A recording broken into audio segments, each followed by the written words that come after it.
Assalamualaikum warahmatullahi wabarakatuh. We are from group 3 of Morphosintax, and we are going to discuss about inflection and word formation.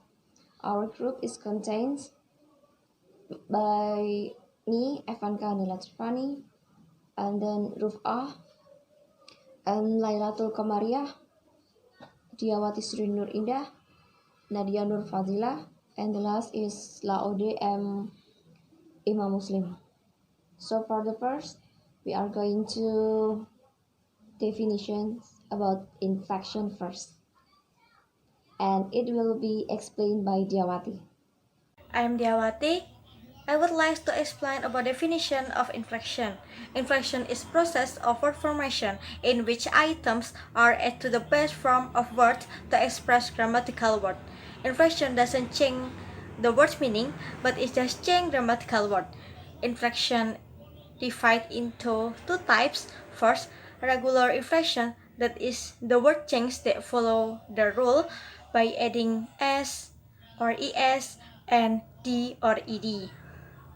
Second, irregular inflection, that is the word change that don't follow the rule. For example, simple present go change into simple past is not be able to be goed, G-O-E-D, but it will be when. Next, I will explain about inflection affect noun. I will give two examples in each types. First, regular noun from books change to plural become books by adding s, and noun from box change to plural become boxes by adding es. Second, irregular noun from person change to plural become people, and then noun from child change to plural become children. Okay, the next is adjectives in inflection. Adjective inflection, when we change them into their comparative and superlative forms, comparative adjectives are used to compare equality between two nouns, while superlative adjectives identify a noun with the highest or lowest degree of an attribute among a group. Regular adjectives. We generally form the comparative degree by adding the suffix "er" to the end of the adjective, or by adding the words more or less before it. To form the superlative degree, we either add "est" to the end of the adjective or add the word most or least before it.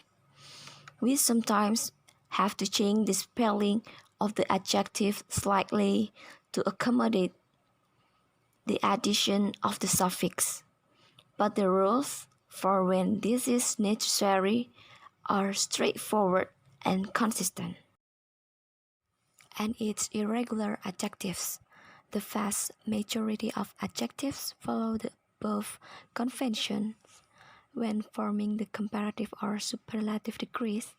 However, there are a few adjectives that are irregular and have unique forms that do not conform to any spelling conventions.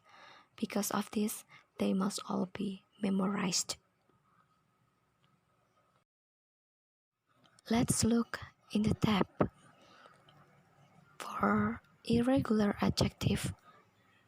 For example, fun in comparative degree become more or less fun.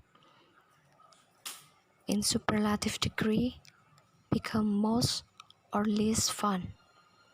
Bad become worse, and in superlative degree become worst. Well become better, and best. Many or much become more or most in superlative degree. And then is adverbs. For regular adverbs, a large number of adverbs are formed from adjectives. The standard way of doing this is by adding lay to the end of the adjective.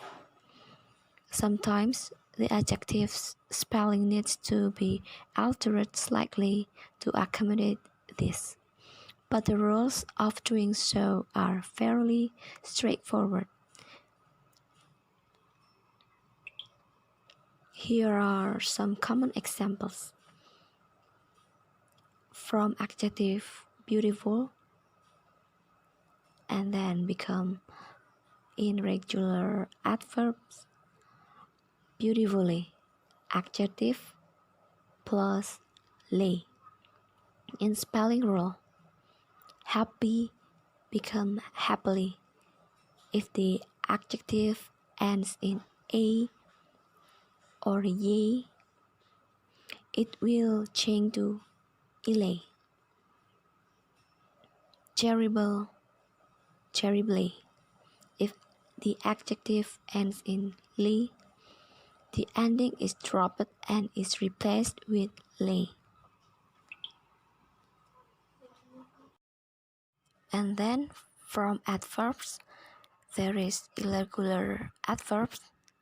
Although the majority of adverbs follow the above rules when they are formed from adjectives, there are a number of irregular adverbs that go against the conventions. Much of the time, irregular adverbs have the time spelling as their adjectival counterparts, but there are no clues in the adjectives spelling as to when this is the case. Like all irregular inflections, they have to be memorized. Below are some of the most common irregular adverbs. Fast become fastly. Hard, in search of confusion, is become hearty.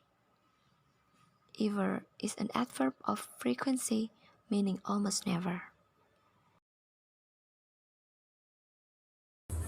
In these sections, I will explain about verbs. Verbs consist by inflections. Verbs present the greatest challenge when it comes to learning about regular and irregular inflection.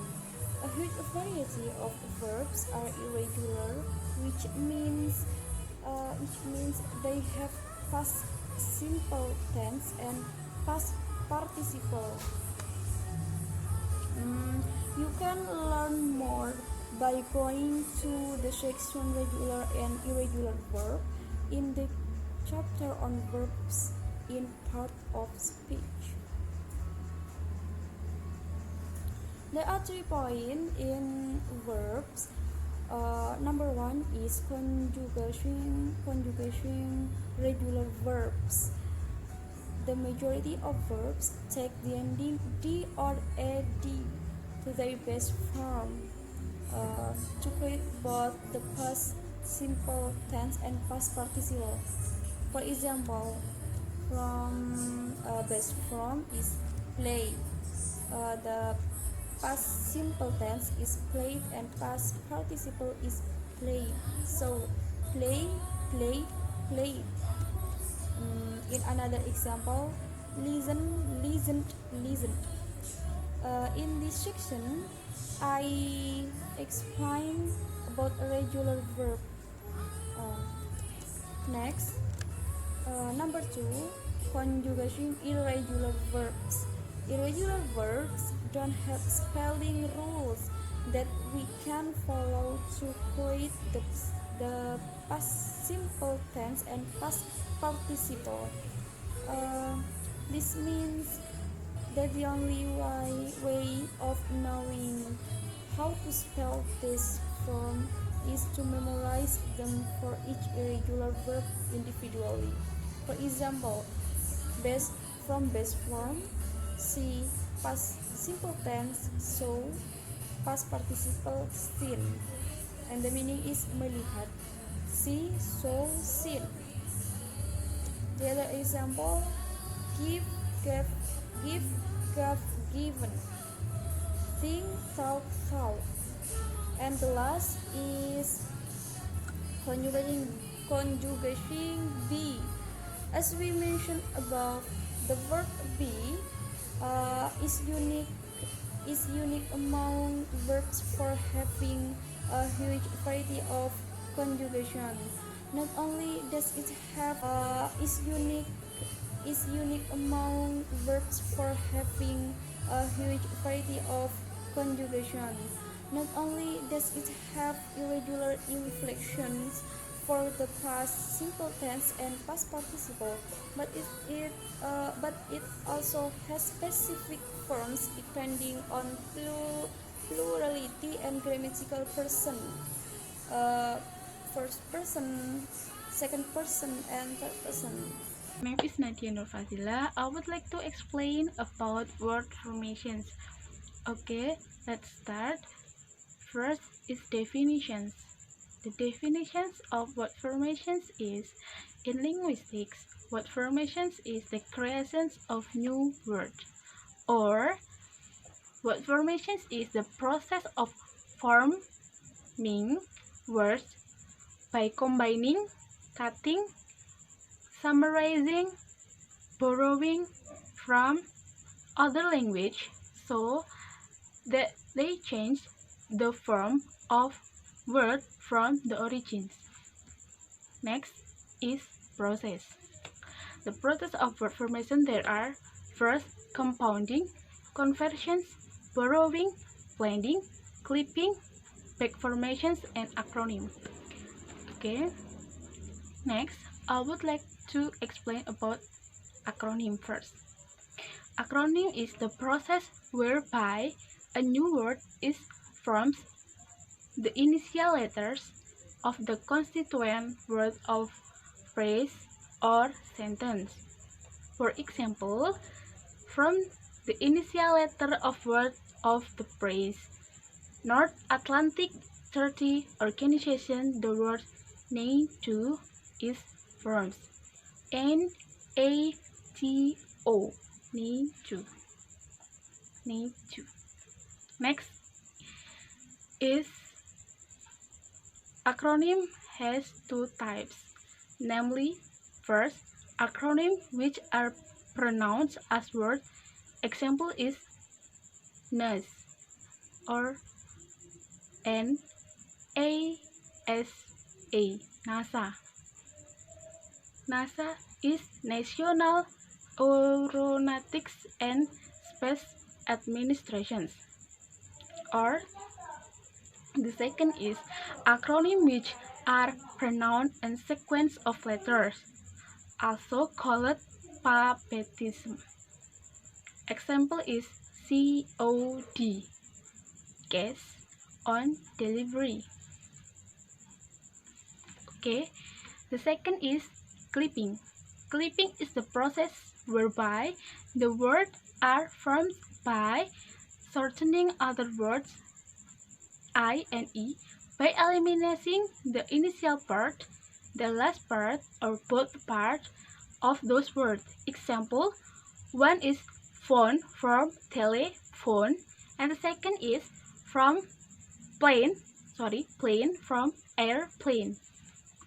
The next is blending. Blending is the process whereby the words are formed by combining parts of two words, usually the beginning of the word and the end of another. Example, smoke. Smoke is SMOG, from smoke and fog. The second example is brunch, from breakfast and lunch. Okay, for the next, I Lailatul Humaria will explain you all guys about borrowing, back formation, and word coinage. Okay, for the first is borrowing. Borrowing is the process whereby new words are formed by adopting words from other languages together with the concept or ideas they stand for. Dengan kata lain, proses di mana pembentukan kata-kata baru dengan mengadopsi dari bahasa lain. Contohnya adalah tango from Spanish and pizza from Italia. For the next is back formation. Back formation is the process of forming words by separating affixes, or which are the basic words of a word. For the example is the word editor, dipotong morfem or-nya, yang mana editor itu noun, dipotong morfem or-nya, maka akan menjadi edit, yaitu menjadi verb, menjadi kata kerja. For the next is word coinage. It is the process by which new words are created to express new ideas, process, products. Misal nama merek seperti Xerox, Kodak, Exxon, Nilon, dan lain sebagainya. Well, here I am Laude Muhammad Imam Muslim. I will be explaining to you about the functional shift and also eponym. The first is we are going to functional shift. Functional shift is the process by which new words are created by using a word in new functions. So for example, here we take word walk, W-A-L-K. I will use this in two examples. The first is, if the shop isn't too far away, I will walk over there. That's the first. The second one is, I take a walk around the block every evening.